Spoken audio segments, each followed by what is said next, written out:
Today I'd like to welcome members of the Stand group who have joined me today to introduce their new film, Stand Up to Dementia in Fife. So before we find out about the film and about Stand group itself, perhaps the members could all introduce yourselves. So Jerry, can we start with you? Yes, no problem. My name is Gerald King. I'm 57 years old. I am married with 3 children and live in a place called Glenrothes in Fife in Scotland. It's okay? That's great, thanks Jerry. Fiona, would you like to introduce yourself to the film? My name is Fiona Candish and I reside in Untitled Fife. Very good. Okay, thanks Fiona, that's great. Nice to see you here today. And Irene, would you like to finish us off and introduce yourself to the audience? Thanks, Irene. Of course. Hi, I'm Irene. I'm 59. I live in a small town called Kennoway and I live with my partner Alan and my wee dog Montgomery. Our daughter lives in New Zealand. She's going there for a working time. So that's me. Thanks, Irene. That's great. So welcome all 3 of you and great deal of thanks for joining us today to talk a wee bit about Stand and the film that you've made and to help us to launch it as part of Dementia Activism Week. Okay, so let's hear a bit about Stand. So Jerry, can you tell us why you got involved with Stand? It was quite simple, really. When I was first diagnosed, there wasn't really anything in Fife for people with young onset dementia. And I, to be honest, I went on and on to my specialist nurse about starting up a group because I desperately needed to spend time and just talk to people like myself who had been diagnosed with young onset dementia. I just wanted to know how they felt and just have peer support from them, spend time with them.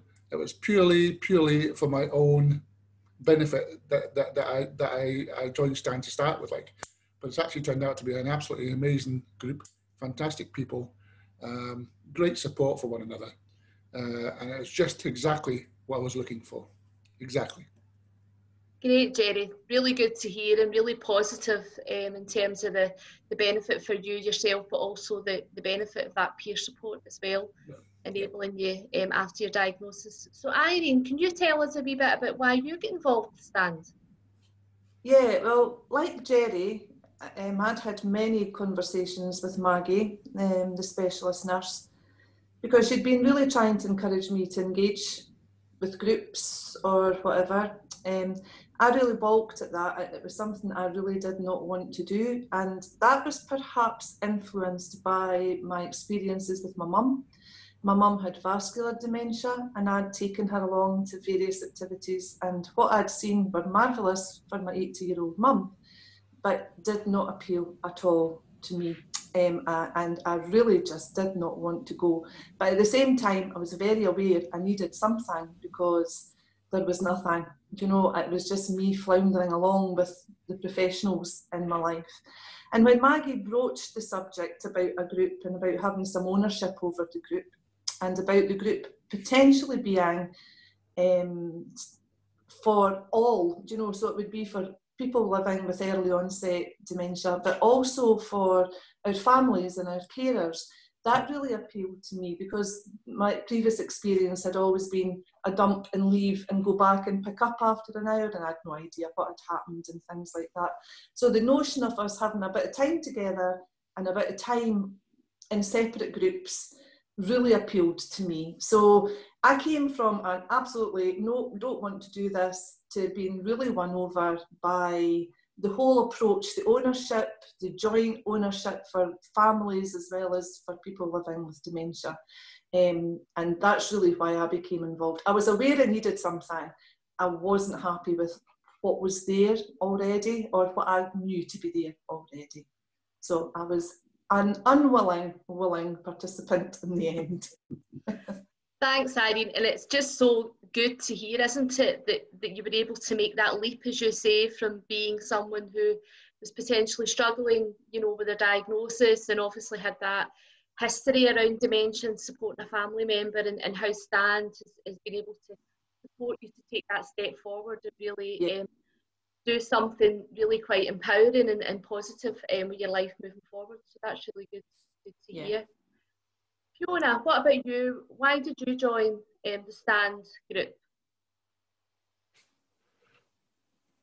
Well, as I said, I'm in Burntisland, and it's not.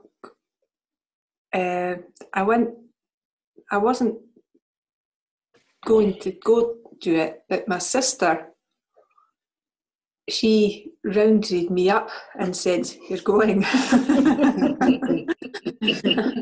and it's been the best thing. Yeah. Mm-hmm.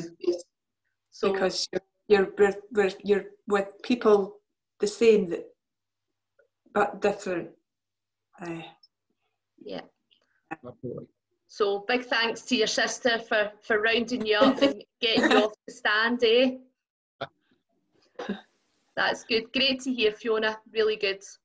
Okay, so let's move on to the film that you've made, Stand Up to Dementia in Fife. So Irene, can you maybe start and tell us what encouraged Stand to make the film? Yeah, well, then it really, I suppose, began working with Ruth.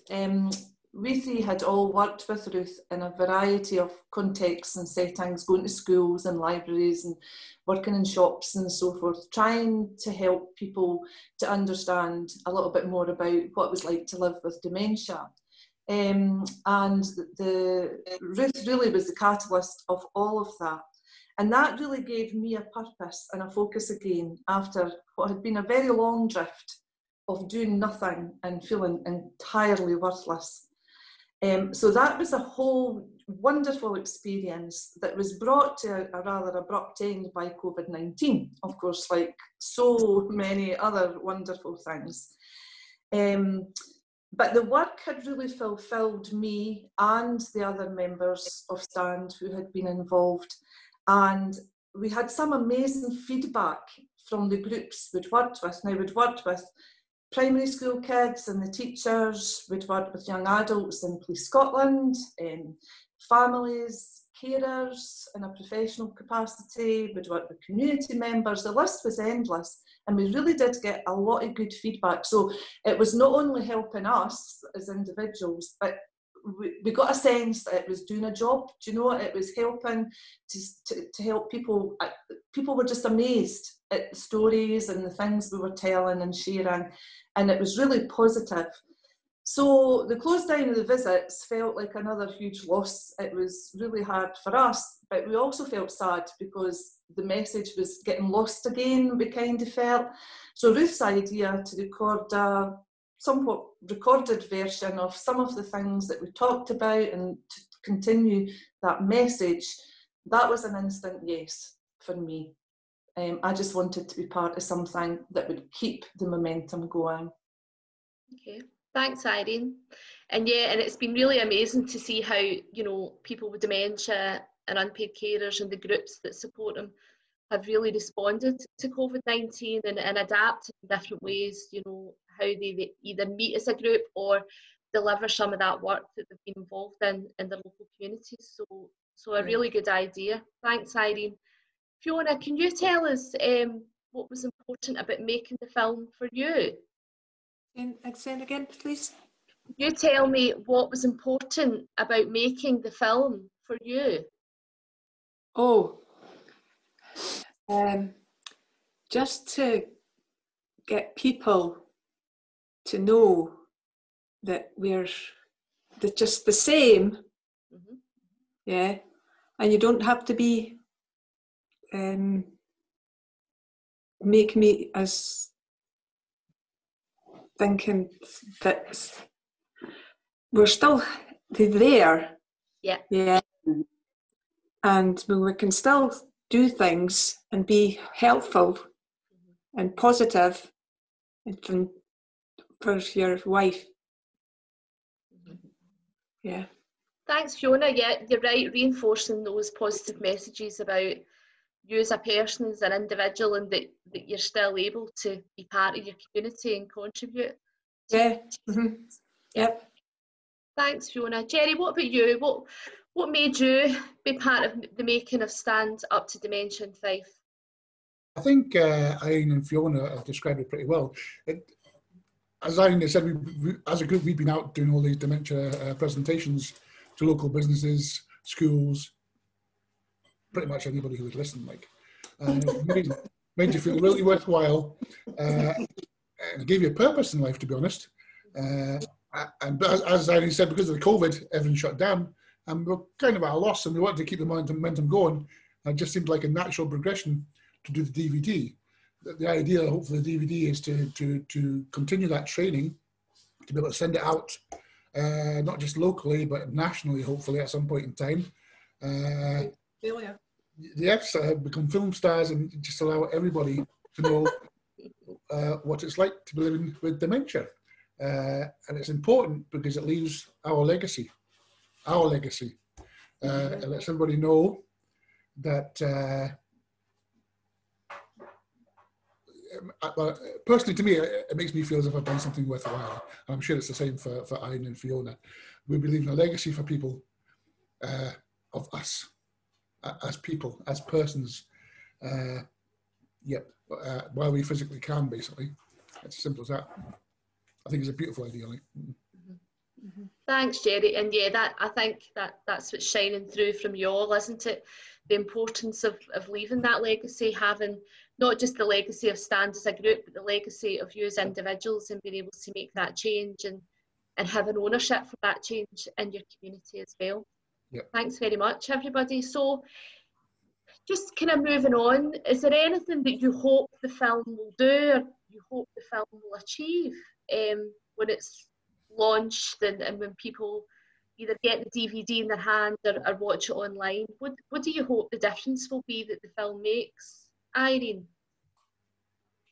Well, we are very hopeful for the film, it has to be said. And my personal take is that hopefully the film shows a much more human side to dementia and the stories of people living with dementia. Do you know, we always hear about the science and about the medicine and about the pills and the drama and the tragedy of it all, to be honest. Do you know, the sadness of it all? And we kind of hope that our story maybe shares a little bit more about the hopes and the dreams and the potential of people still with dementia. I had a dreadful experience with my work. Do you know, I was just rendered useless almost, and really want people to think about us. We're still contributing valuable people who can maybe still have something there different to what we had to offer before, but still something worthwhile.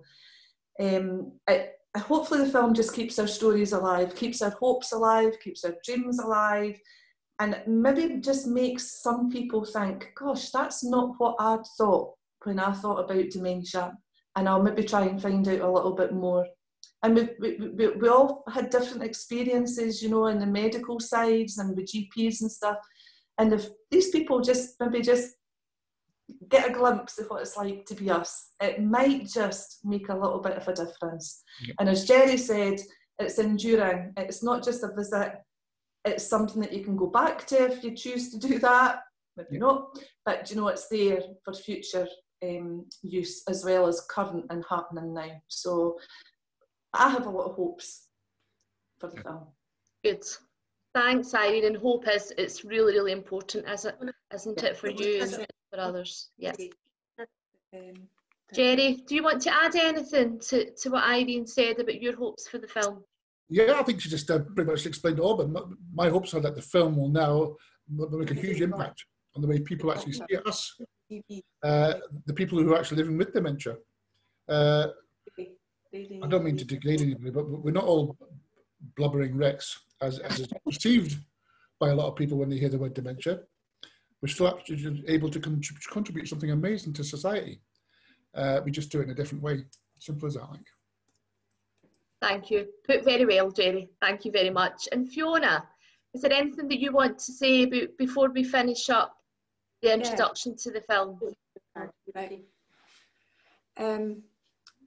I had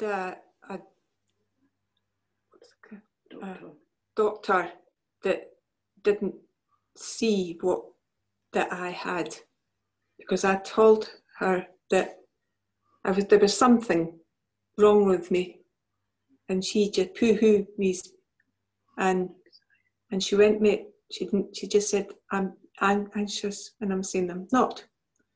And so I had ages to get my diagnosis. So I think GP should get better. To send them a DVD. Oh yeah. So to get them more, what's the word? Aware.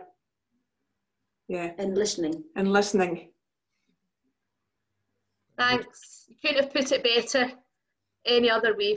Fiona, thanks very much. So I'd like to just say thank you so much to everybody. It's been great to hear about the work of Stand. Really, heartening to hear how much it means to you to be members of Stand, and the importance of being able to make the film. I'd also like to thank you for agreeing for the film to be launched as part of Dementia Activism Week, a week that the Life Changes Trust are hosting to celebrate voice involvement and activism by people with dementia across Scotland. We'll encourage everybody to watch this fantastic film. It shows the real impact that Stand has had in the local community to drive change and to raise awareness, like Fiona said, amongst a number of different people, groups and organisations. And we really look forward to seeing how Stand grows and develops its work across Fife. So thank you very much, everybody. Thank you. Pleasure. Hello, I'm Ruth McCabe and I'm the Project Manager for the Dementia Friendly Fife project. The Dementia Friendly Fife project's been funded by Health and Social Care Partnership, and it took place over 2 years, from September 2018 to October 2020. And the project's been particularly successful because we've involved people with dementia in delivering the different Dementia Friends sessions. So we've delivered, around 300 organisations in the Kingdom have got the Dementia Friendly Fife Award, and we've registered over 6,000 Dementia Friends. So as I say, the project feels like it's been hugely successful. However, with it coming to an end, we wanted to leave some sort of legacy in relation to hopefully continuing to inspire people to become Dementia Friends beyond the project, individuals and organisations. So what we're going to do today is we're going to get people, Irene, Fiona and Jerry, who are all living with younger onset dementia, to tell you their stories. And through their stories, we're going to make some key points, and that hopefully will help you to understand a wee bit more about dementia and how you can support people. The reason that we're focusing on dementia is that the statistics suggest that 1 in 3 of us will be directly affected by dementia. So what we want to do is help people to understand it a bit more, how they might experience symptoms of dementia, and it continues to be a hugely stigmatised illness. It's not the easiest thing for people to talk about. So because of that, what we want to do is try to kind of raise awareness and understanding, and hopefully that means that people might seek, information, diagnosis, support at a kind of much earlier stage. So that's our mission with the movie, Dementia Friendly Fife the movie. So that's what we're going to do today. But it's probably quite sensible to start with actually what is dementia, because people often ask, when we do face-to-face sessions, people often ask, what is dementia? What's the difference between dementia and Alzheimer's disease? So basically dementia is an umbrella term. Here's my trusty umbrella. I'll not put it up, but here's my umbrella. And really what it means is that dementia is a sort of umbrella term for a kind of, it's like a series of disorders and diseases that would affect people's brains. So there's over 100 different types of dementia that we know of, and dementia can affect people's memory, their thinking, their language, and they're just kind of their general brain health. So there's over 100 different types of dementia that we know of. And there are 4 main types. One is Alzheimer's disease, and about 60% of people with a diagnosis will have Alzheimer's disease. The 3 people here today all have younger onset Alzheimer's disease. Vascular dementia affects about 30% of people, and around 5% of people will have dementia with Lewy bodies, and another 5% have frontotemporal dementia. So over 100 different types that we know about, but Alzheimer's disease by far the most common. And although everybody around this table is living with younger onset dementia, which means people are all under the age of 65, the illness does tend to affect mostly older people. It's a disease of older people. Your biggest risk factor for dementia is age. So in the Kingdom, in Fife, we have around 6,000 people living with a diagnosis of dementia, and there are around 100 of people living with at Jerry, Irene and Fiona's kind of age range. So it's not just a disease of older people, but that's really important to know. So what we're going to do is we're going to ask Irene and Fiona and Jerry all to tell you a wee bit about what they first experienced in relation to thinking something was wrong, what made them go to the doctor, and what was the process of getting diagnosed with dementia. What was that like? Okay, so who would like to start? You want to go first, Irene? You go first, Irene. Okay, so I was a deputy head teacher. That was my job, and I'd done it for a very long time. And things really first were most noticeable at home. However, working in a very busy, really busy, hard area, I put everything that was happening at home down to stress at work. So the sorts of things that were happening was I repeatedly lost things. Keys were a particular issue. I would have no idea where they were. Several sets of keys have never been found. I would forget to go to places. I would turn up in places and have no idea why I was there. I was meant to go to work, but I'd turn up at my sister's and things like that. I would get completely muddled. I'd forget to go to work.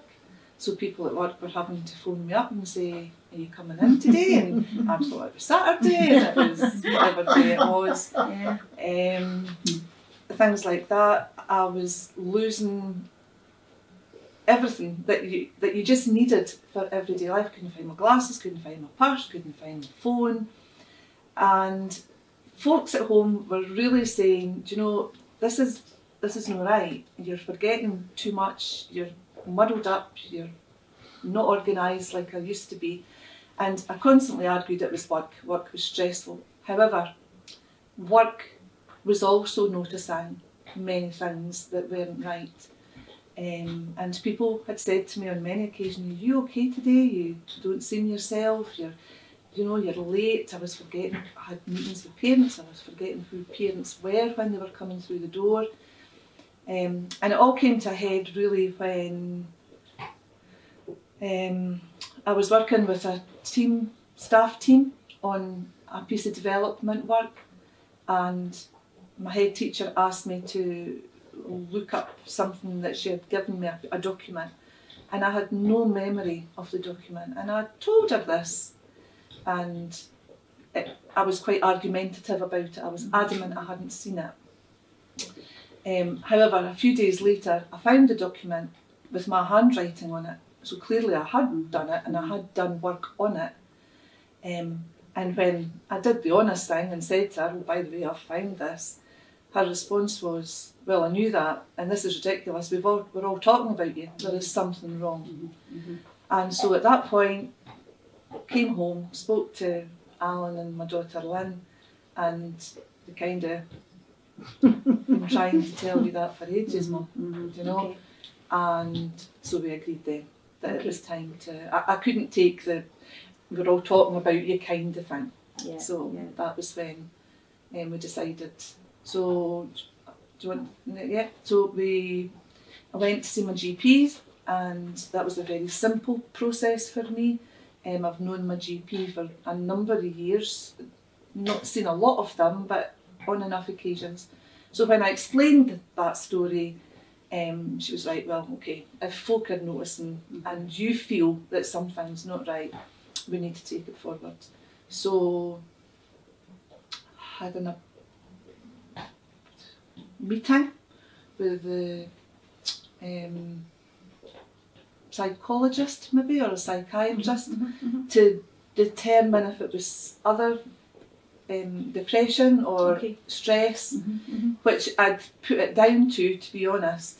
But they quite quickly said, no, it's not that. And so I went on to do memory clinic with Maggie Simpson, where I met Maggie, and Maggie came to visit every month, and at the same time had lots of appointments at the hospital, did a whole number of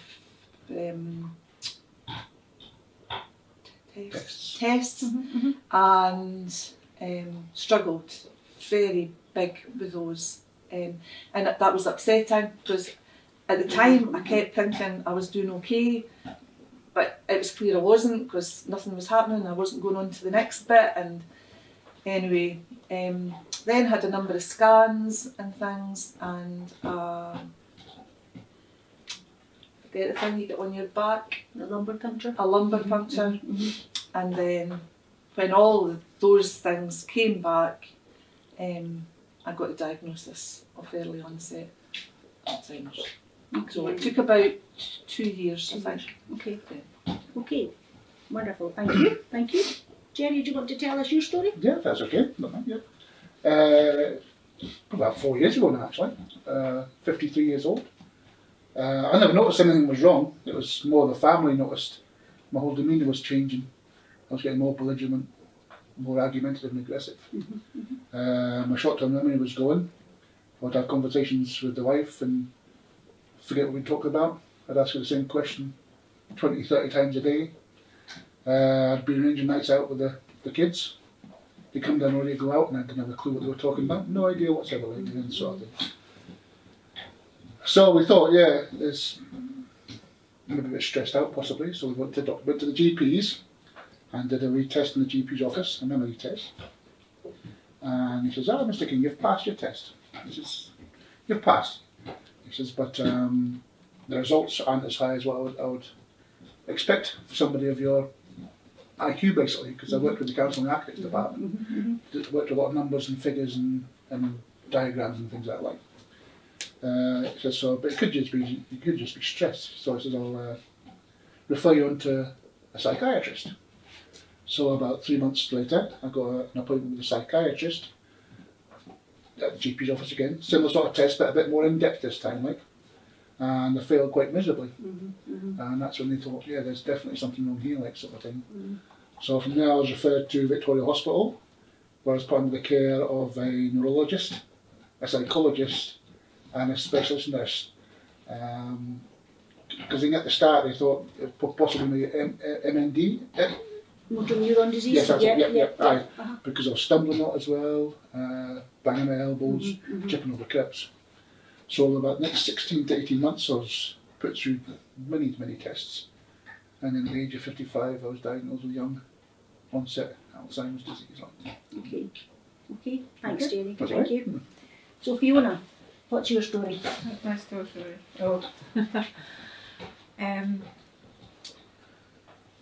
I was working for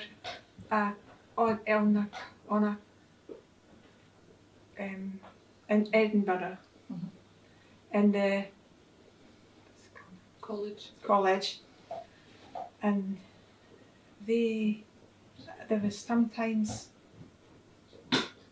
and at that time my dad was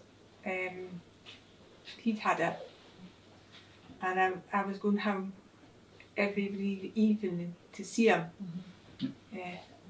and then he died, and then I think I was at college the one, and I was getting put on to. I had a girl that worked with me as well, but the boss had then. I was doing my work okay then the other one, the other lady that doing it, she was lazy, and so it wasn't quick equal at the things that we were doing. So I got what I was doing is in the college, people came with their trades, yes, and I was teaching them to give them to their students very good feedback. Yeah. So that was that I was doing, but with having this other girl doing this, and she was doing it where she wasn't doing it very well, I got more people to do, and at the time my dad was going down, and I was working in all 4 campuses. Yeah. And then one night when I was going back, because it was dark, on the back on the bypass, yeah. And then the next time I went into the college, I went in, and one day I just sat at my desk and did nothing. Nobody could noticed. and then the next day, I was still driving, and the next day, I went in there and did it. Said as well, and then I just stood up and said, I can't do this anymore. And so they hustled me away into a cupboard, not a cupboard, a wee side office. So they put me, they took me, well, somebody, I went home and went to the doctors. Oh well, went to the doctors, and I said, there's something wrong with me. She says, oh, you're just anxious. Take these tablets. And I said, I'm not just anxious. I know my body. And it's not just that. And she would just poo-poo-hoo me. And I thought, yeah. And so it took ages to get to me to get my diagnosis. I went down and had a fibroid thing when you get put in a pod. And, oh, the scanner. Yeah, the scanner thing. Yeah, the scanner. Yeah. And that didn't come out. Well, I was fine. Okay. Yeah. And what else? And then you had a lumbar puncture, like didn't you, Fiona? Yeah, it went anyway. I got the lumbar puncture, and that made it said that it was that. Yeah. But it took me so much time. Okay. Yeah. Yep. So there's a similarity to your stories in that Irene and Fiona particularly, there was an element of that you thought it might be stress that was kind of causing the issues, and your GP paid a lot of attention, Irene, which was really helpful, and your one was a wee bit slower to respond, Fiona. Mine was just, she just wouldn't say, she says it's just anxious, okay, all the time. So. And you ended up going to another GP, didn't yes. you? Who followed through. And Jerry, I think if I remember, and I put a thing in. What is it called? Like a complaint. Yeah. Fiona, yeah. Okay. And Jerry, you thought, I think as well, there was an element of stress in your kind of situation. Yeah, definitely. I mean, and to be honest, I was actually quite relieved when I got the diagnosis of Alzheimer. Yeah, because it was nice to know there was actually something wrong. Physically wrong. Physically wrong, rather than just me being a bit daft. Yeah.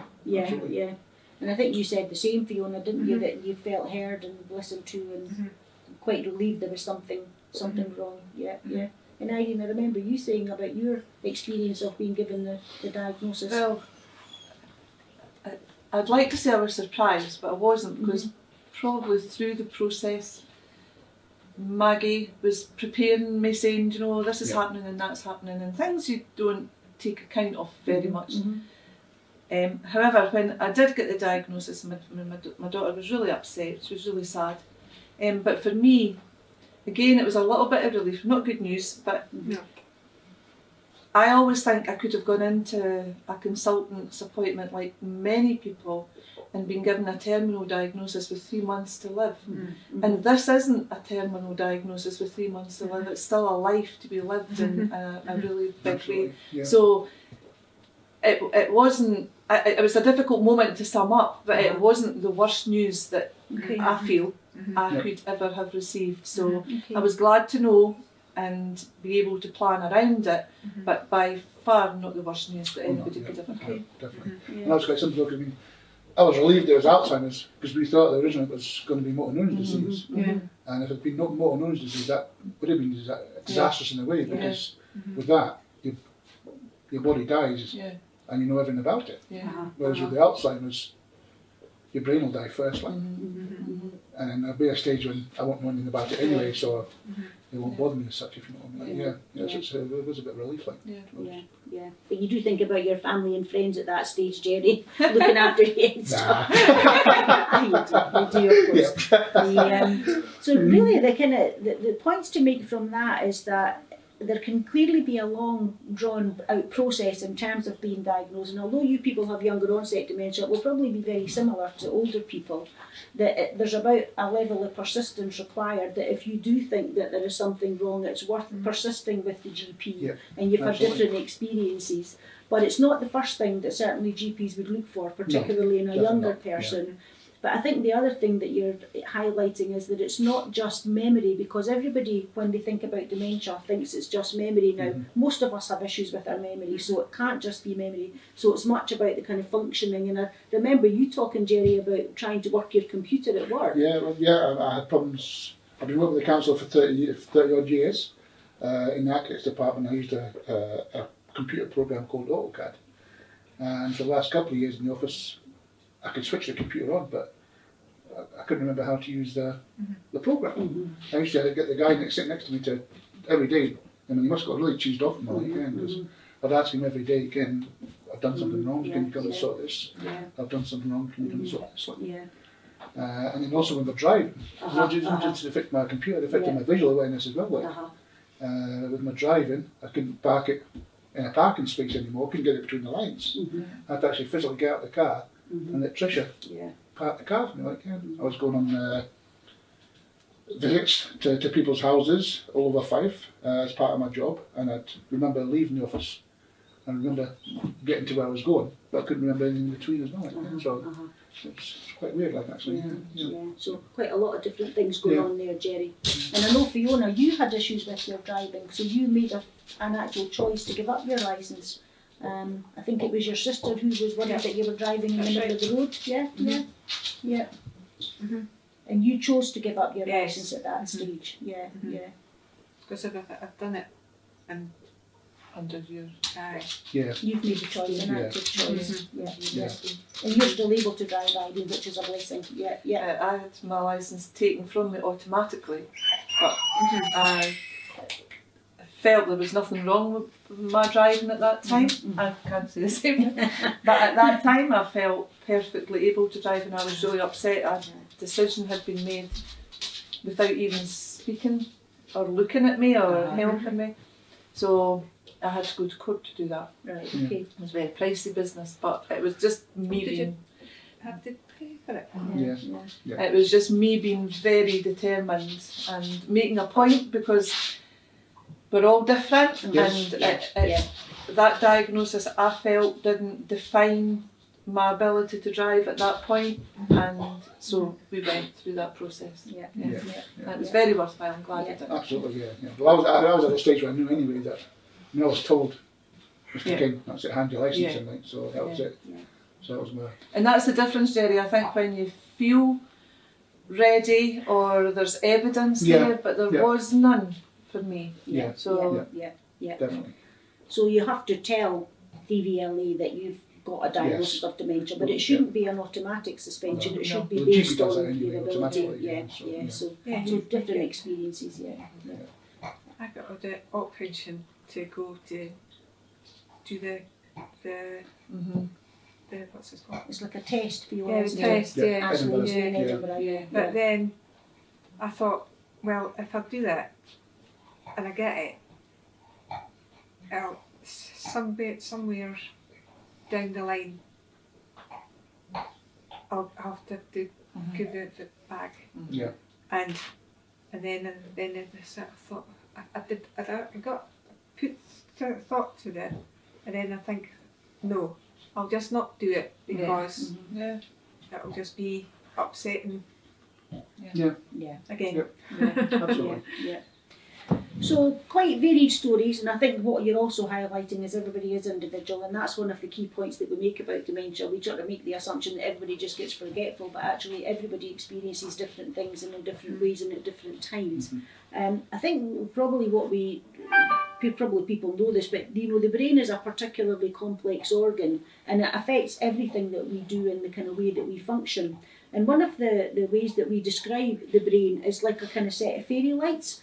So we have these fairy lights that we put off and on, and I think if you can think of the brain as like being made up of a kind of set of lights, and each light is a particular memory, a function or a skill, and actually what happens with dementia is that the lights can flicker off and on. So one minute you're okay to do something, the next minute you're not, and then what can happen is they can go off quite suddenly and unexpectedly, and you could be in the middle of something, so there could be quite complicated consequences. So driving would be one of them. So for example, you're driving along and then all of a sudden you don't know where you are, how to drive the car, there could be all sorts of consequences. But I think it's one of the ways to help people to understand that, and certainly when people are behaving in a way that might not feel appropriate in a particular situation, it could be the dementia, and it could just be that the lights have gone off and on quite suddenly, unexpectedly.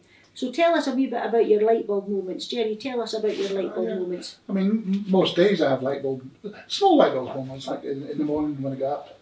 One of my jobs is to empty the dishwasher, and I'll do that, but I'll take the plates out and the cups out. I'll put the cups up on the bunker, and for some reason I'll just get distracted. I'll go doing something else, and the cups, and I'll sit there all day until I pass them maybe 2 or 3 hours later. I think, oh Christ, I'm not put the bloody cups away again, so I put them away. I'm forever losing the glasses, keys, things like that. Bigger moments are when I'm on the buses. I used to go to the gym up at the Institute, and I'd get on the bus in the town centre, and when the lights go off, I'd end up in Cowdenbeath. Or something like that again, because you've got to go off your stoplight. Simple as that. You know where you're going, but suddenly, before you realise it, you're 10 miles down the road. And simple as that. And what about Fiona? What's your light bulb moments? Forget them. I think you ended up with something on your keys, Fiona, because you, like Irene, talked about losing keys and glasses and things like that. So you put something on your key, like a wee tile. So if you lose your keys, your sister can phone them and you can find the keys and things. If they're in the house or out. Good idea. So, and what about yourself, Irene? Same as Jerry, really. It's a lot of small things, isn't it? What I consider are just the everyday, normal things. One thing that I actually remember, a very vivid memory, and Alan will remember it as well, it was very upsetting. It was before I had a diagnosis, it was early on. It was a Christmas day. I was at my sister's, and one of the wee kiddies had pulled a cracker and had a puzzle, a wee baby jigsaw thing. And being the teacher in the family, she came running to me thinking Auntie Irene will do the puzzle, and I couldn't even begin to work out how this little, I think maybe 6 bits or something I had. I couldn't even begin to put it together, and I was devastated. And Alan happily saw it and came across and very quickly made the situation fine. But it stuck with me. It was a really simple thing that was impossible in that moment. Other things I like at the gym, I like to go to the gym, and in the middle of a an exercise, you just forget to move or forget to how to move or where to move, and I mean, folk at the gym know, so they're fantastic, and they just spin me around and shove me in their direction, or they'll give me a wee nudge, and it's fabulous because they just deal with it and they don't bother. Which is what you do. So those things are fine, and telling people's done that. In the house, I would, like this, had a few floods because I'll fill the sink but forget to stop filling the sink. I've had a few burned pots and pans and things because I forget to take things off the cooker. Go to the shop and I forget what I'm in the shop for, or I forget what money I need, or just things like that. But we always try to find an answer to them. So we try not to let that be an end. We try to think. So I don't do puzzles anymore. But my GP was amazing. She gave me a list of things to do. The number thing that you do, the puzzle with the numbers, I forget what's Sudoku. She advised that, and word searches and crosswords to help with the words and things. So I do those, but I now know things are off limit. Don't do them, but do the things that keep a stretch happening. No, any time. I mean, prime example, well, just the other day I left the iron on. Oh really? Went out, Trish and I went out again for the day. I'd ironed something before we went, like. Jerry, Steph knows it. you can buy an iron that switches off if it hasn't been touched for 5 minutes or something. We have all electrical things, my straighteners, but the iron was one, but they cut off if you haven't used them. If no movement after so long, so they don't overheat. Definitely does give me about 9 o'clock at night or something. But what you've all done is you've embraced gadgets. So I know you've all got it. Alexa's better watch what I'm saying. You've all got the gadget, and you've got the ones with the show. So you've got the pictures on it, so you can talk to each other on the gadgets. And I know you're using it to time things. I use it for timers, and I use it to bring up recipes. So because I forget what I need and things like that. And it was Jerry that introduced us to Alexa, so my best pal. She does everything. But did you have a show?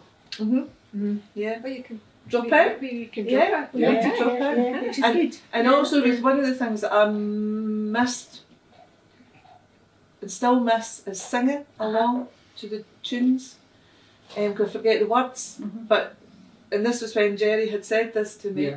If you have the show, the words to the songs come up. So I can still sing. Marvellous. We'll get a wee demonstration. No. And the good thing about Alexa as well is we're home to future-proof the house with it. So link it to the lights and the kettle and the heating system. So when I get worse, I can actually just walk in and say, Alexa, can switch on the telly. Alexa, switch on the lights again, things like that sort of thing. So, I can't, the thing that controls the television, the remote, I can't operate any of them now. I've completely lost my way. But if you just tell Alexa, she will switch on the TV and she'll switch on the DVD or whatever you want to switch on. So that's clever. So using technology really helps. I've also got a tracker on my phone. So if I go for you a have wander, Jerry, just get to Trish's phone and show me where I am. Good. So one of the things we do, Fiona, you were going to talk about clothes there, but I'll just introduce that wee subject. So when we do the session with the kids at the schools and things, we bring teddy bears and we get the children to dress the teddy bears, because often the first sign that someone's developing dementia is that they're struggling with their clothes. They might put their clothes on in the wrong order. So people maybe just look a wee bit eccentric, but actually it's maybe a first sign that there are issues with dementia. So people maybe have, blouses on top of jackets, or, skirts on top of trousers and whatever. So it's quite a fun exercise with the kids. We've had some right laughs with them when they've been doing it. I'll not go into Y-fronts and holes in pants, but anyway. So from that point of view, so Fiona, you were going to say about your clothes, because one of the issues you were saying there is about zips. Zips, I can't do a zip anymore. Yeah. You know, one when the person in the face, you want two bits to put together. Yeah. No. Yeah, yeah. That's me. And you've put something in place though, Fiona, haven't you, in terms of not having the zips? So you don't bother with the zips, but you have the other fasteners, Velcro. like the Velcro. Oh, So yeah. you just use that instead. That was one, yeah. Yeah. Mm-hmm. And I know you've had problems with your belts. Putting your belt through your trousers, your loops. Yeah, just when. Yeah. That's awkward. But once it's in, it's done. You know how to put it in. Yeah. Buckle it up. Yeah. Awkward. Okay. But it's just when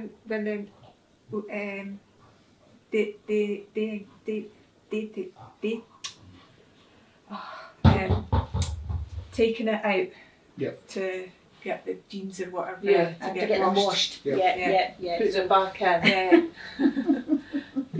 Yeah. Irene, what's your clothes moments? I have quite a few close moments, to be honest. But things like I muddle up shoes. I've often, when I was still working, going to school with two different shoes or two different boots, different colours, different styles, different heights. You name it. I don't see the But we match them up now. We put a thing that you clip in your hair to keep pairs together. So usually they're all the same pairs. The worst moment ever was I went to my work one day in school, and I was busying myself around the building, and a friend had said to me, "You feeling the heat today, pal?" And I was like, "No, not really." She said, "You've got your clothes on." So I'd forgotten to put a dress on, and no dress on, just underwear and my makeup and everything. But no. I'm sure you look lovely. Understand. No, just underwear and a wee vest top thing. So yeah, that was a little bit of a hairy moment. But I lay my clothes out at night now, so I always have all my clothes are there, and I lay them in the right order, so that I know what has to go on in the morning. Yeah. Like Jerry, very recent for me, I'm having real issues with shoelaces now. Okay. Didn't have before, but they've become, I have to get Alan to tie. Often out on, when I'm out, I can still do them, but they don't stay in. Okay. So often I'm out, and I have an issue with falling anyway, so it worries me. Okay. So I've bought a lot of trainers that are slip-ons.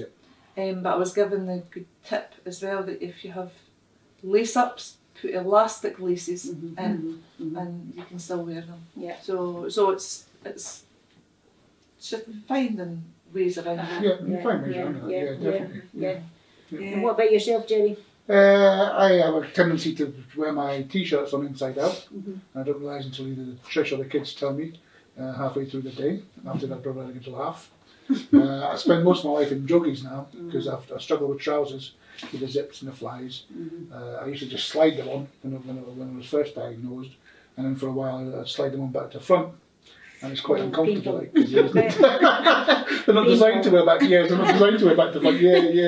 I have problems with laces, so I spend most of my time in slip-on shoes as well, which is a major problem.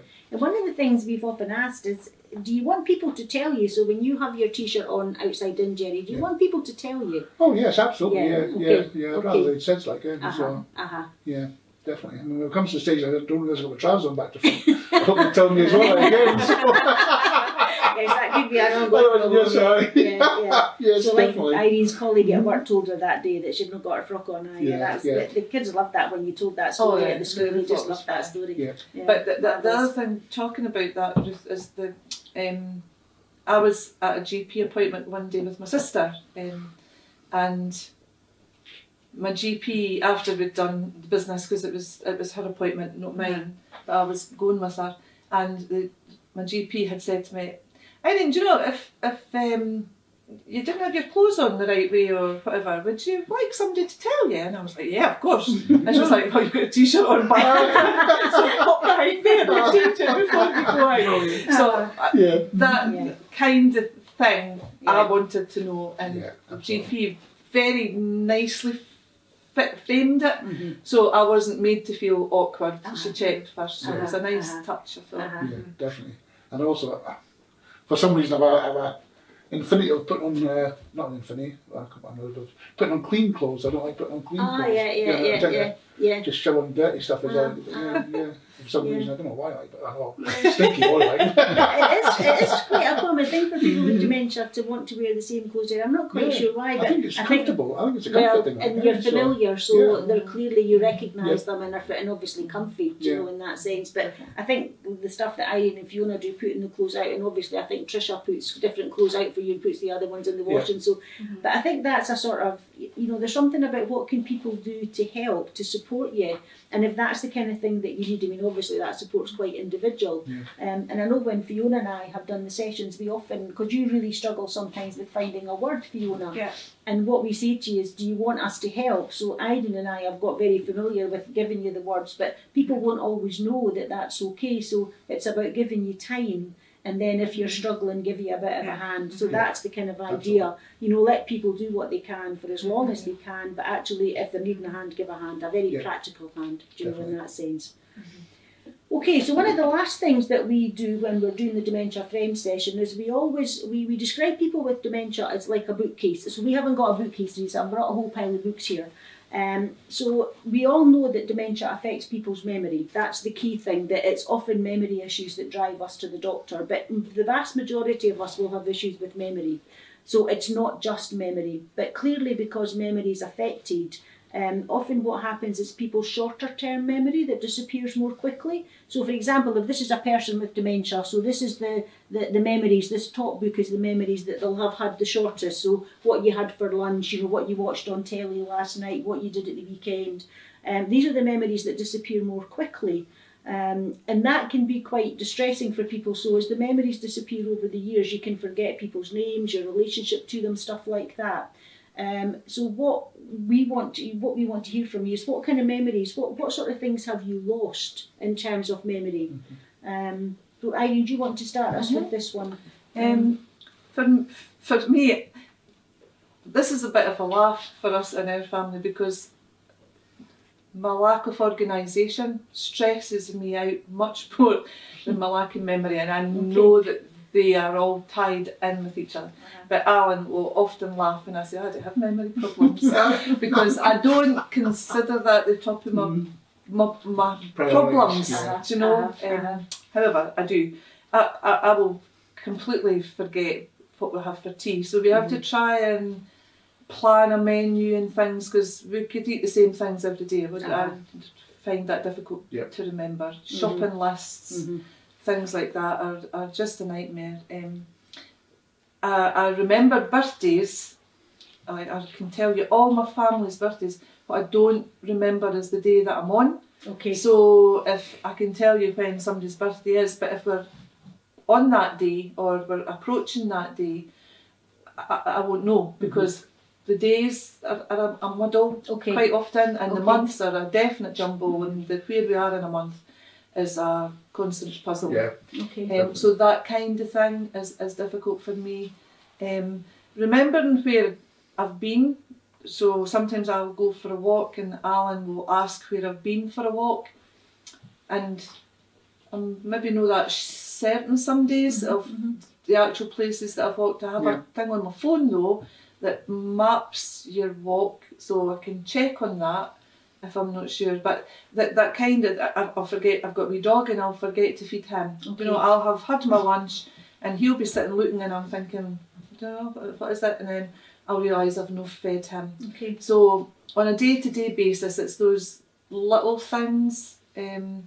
But I've actually quite started, I think, to forget more recent memories of things like when I used to work. Do you know, I'm forgetting people's names now and things that would have always stuck with me. I've always prided myself in knowing the family names and stuff, and I find myself meeting people now and I'm not at all sure other names anymore, or or what my connection to them is. You know, they might look a little bit familiar, but I'm thinking, where do I know them from, or how do I know them? And I find that distressing, because I'm quite a people person. I like connections, so I find that quite difficult. But long memories, I remember them as perfectly as I was still in them, really, to be honest. Like having grannies and stuff. And days at school, and my school years, and my college days, and can remember all of that, but last week and yesterday, I remembered the basics, but the detail is harder to find. What about yourself, Fiona? Well, I've now got strategies. Strategies. That if I go to the butcher to get some ham or something, I would put it in this fridge when I come back, and I would put the day that I got it on, so that I don't go over and get, because now I have not got a sense of smell or taste, and that comes from Alzheimer's.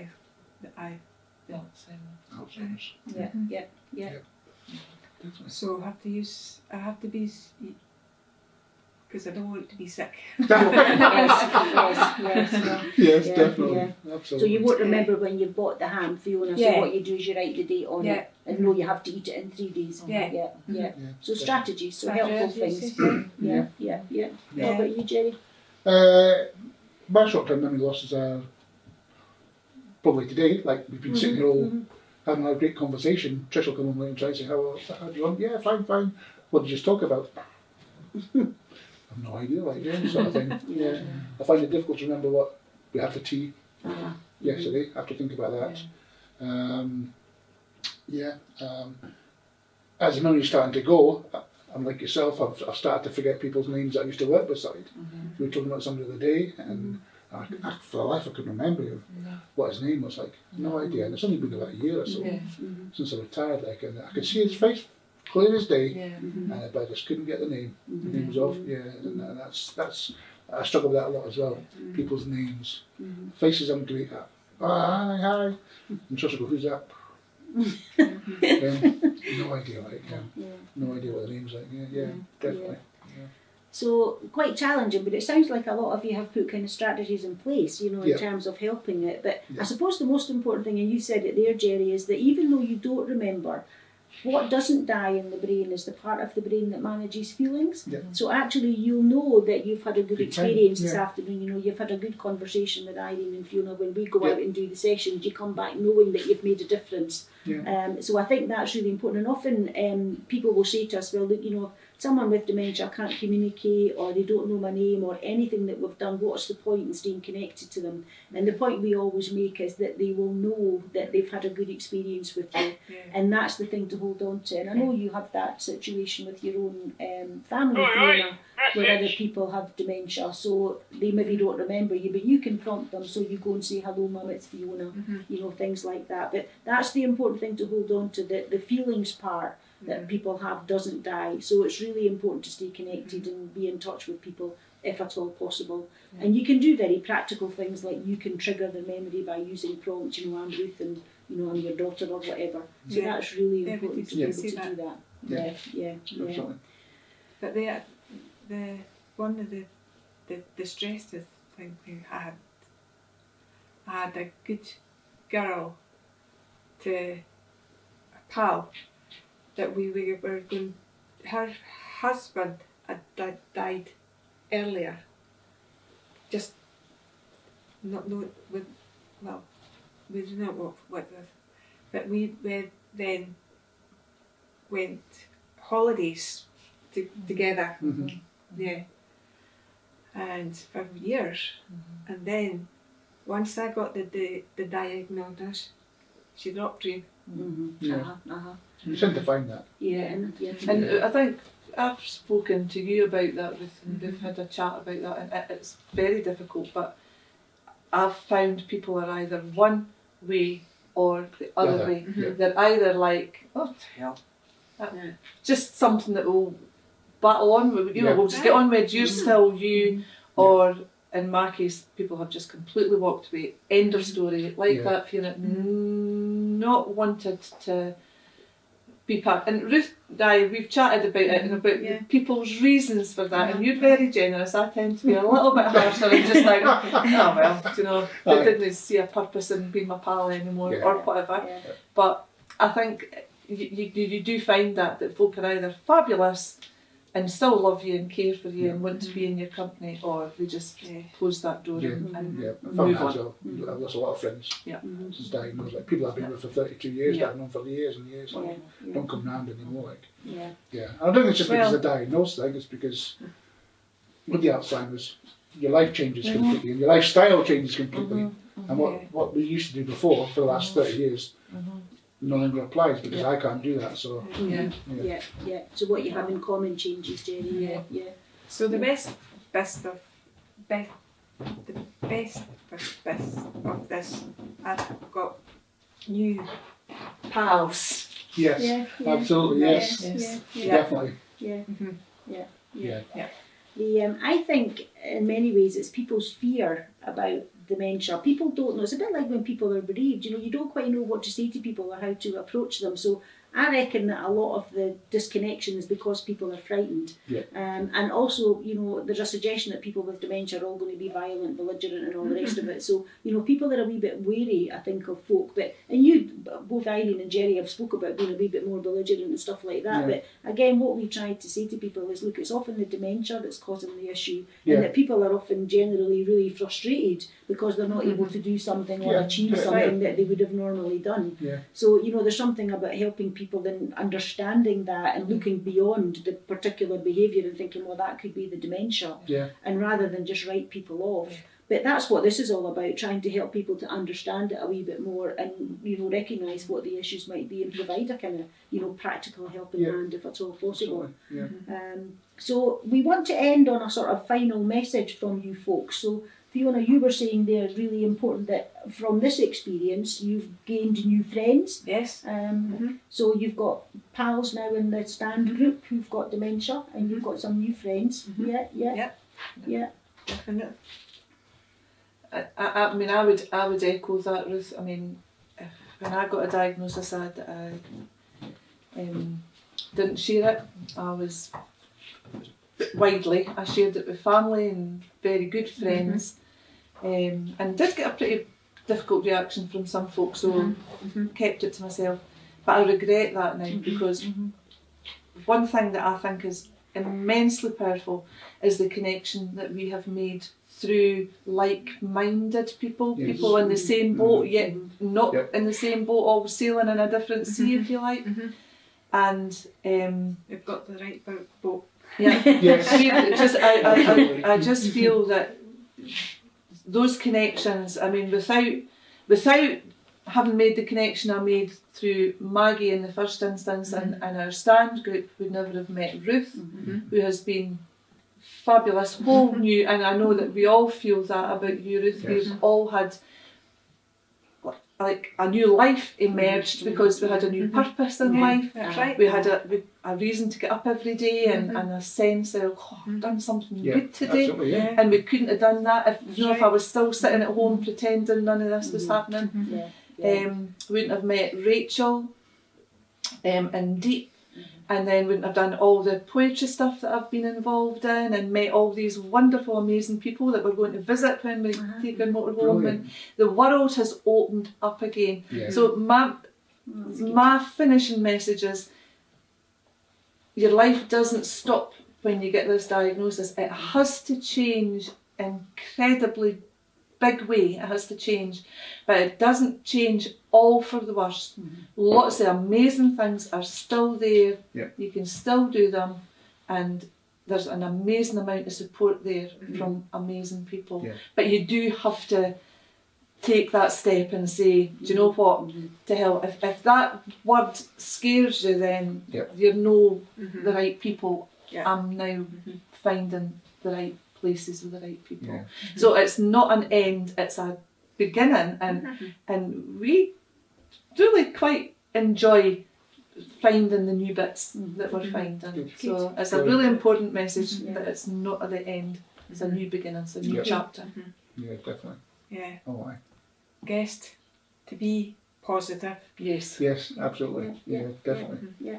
Yeah. Because I mean, I've never been afraid to tell people that I've got Alzheimer's. Basically, just for the fact that if something goes wrong, they know I'm not just being a belligerent old bugger.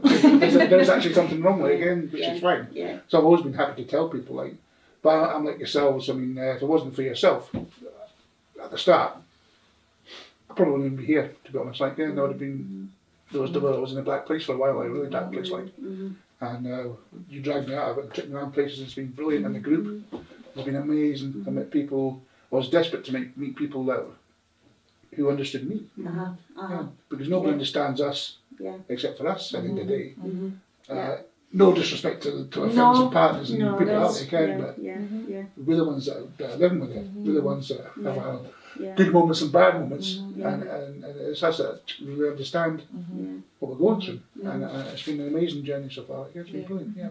And hopefully this film will keep it going. The project comes to an end, and you know, I think there is something about the message needs to continue to go out there. As I said at the beginning, if 1 in 3 of us are going to be affected, the more understanding and knowledge people have about dementia, the better. So your courage has been amazing. And as I said at the beginning, the Dementia Friendly Project has been astounding simply because you've all come out and you've all given your stories. And I can tell your stories, but it has much more impact if you tell them yourselves.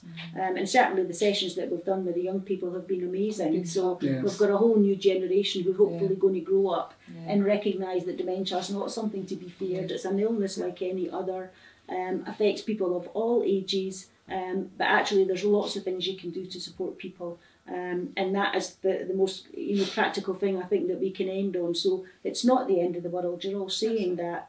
There's all sorts of things you can still be doing, and the more support we can give you to do that, then the better. Yeah, and we're lucky in Fife because we have had great support with everybody. I mean, even with the people I'm involved with, again, they've been fantastic. Absolutely. No, I do say if you're going to have a diagnosis of dementia, have it in the kingdom, because I tell you the support is amazing, and I would say that quite honestly in terms of and that's not just because I work for the partnership. That's actually true. There's all sorts of stuff around it. And when we hear, when we're on the calls with people from other parts of the country, they always say, wow, you're really lucky that you live in Fife because you've got all of this opportunity, which many of them don't. So it's true. Absolutely. So so that's all we have to say, folks. So what we're hopefully going to do is inspire you all to go on the Alzheimer Scotland website and become a dementia friend. It only takes 15 minutes. And hopefully if young people become dementia friends, we'll be able to give them one of our small purple hippos there, or multicoloured hippos now. So they're for the young people. So we'll thank you for listening to us, and that's it. Thank you. Thank you. Thank you. Thank you. Thank you. Well done. Thank you. Thank you for taking time to watch the film. Now please just take 15 minutes to become an official dementia friend on www.dementiafriendscotland.org. Special thanks go to Fiona, Jerry and Irene for having the immense courage to go public with their stories and to speak out for the people living with dementia who can't. Our families and friends everywhere who sustain us with their unconditional love and support and give us a reason for living. Fife Health and Social Care Partnership for their foresight in creating the Dementia Friendly Fife project. Alzheimer Scotland for their permission to deliver Dementia Friends sessions across Fife, and for supporting the stand group with physical resources and staff. The Right Wishel Fringogram Master and the Masonic Lodges across Fife for their support and encouragement in so many ways, and for providing resources to make the film. Kingdom Housing Association for their belief in the project and for providing the funding to produce the DVDs. The Dementia Engagement and Empowerment Project is a network of dementia voices, DEEP, of which Stand is a member. We thank DEEP for providing the resources to keep Stand connected through the lockdown and for inspiring us to get involved in so many other initiatives. The Dunfermline for Optimists Club, Catherine Sauer of Cat's Mission and her volunteers, and all the other people across the kingdom who have knitted multicoloured hippos for the young people who became dementia friends. Nala, Jerry's doggy, and all the other doggies and pets that give people living with dementia purpose, meaning, exercise, and constant love. If you are affected by dementia in any way, then please call Alzheimer Scotland 24-hour helpline on 0808 808 3000. STAND is a group of people living with young onset dementia and their families and friends. Sincere thanks to Maggie Simpson for having the courage to set up the stand. If you'd like to know more about the group, contact Maggie Simpson, Specialist Nurse for the Young Onset Dementia team on margaret.simpson2@nhs.net. If you'd like to know more about the Dementia Friendly Fife project and to arrange a face-to-face Dementia Friends session, contact Ruth McCabe on ruth.mccabe@fife.gov.uk. And finally, all our thanks go to an amazing lady without whose tenacity, stamina, resolve and sheer bloody-mindedness this project would not have been the success that it has been to date. She has been the unwavering driving force behind everything that has been achieved. But more importantly, she has given many of us a purpose in life, and that is worth its weight in gold. Ruth McCabe.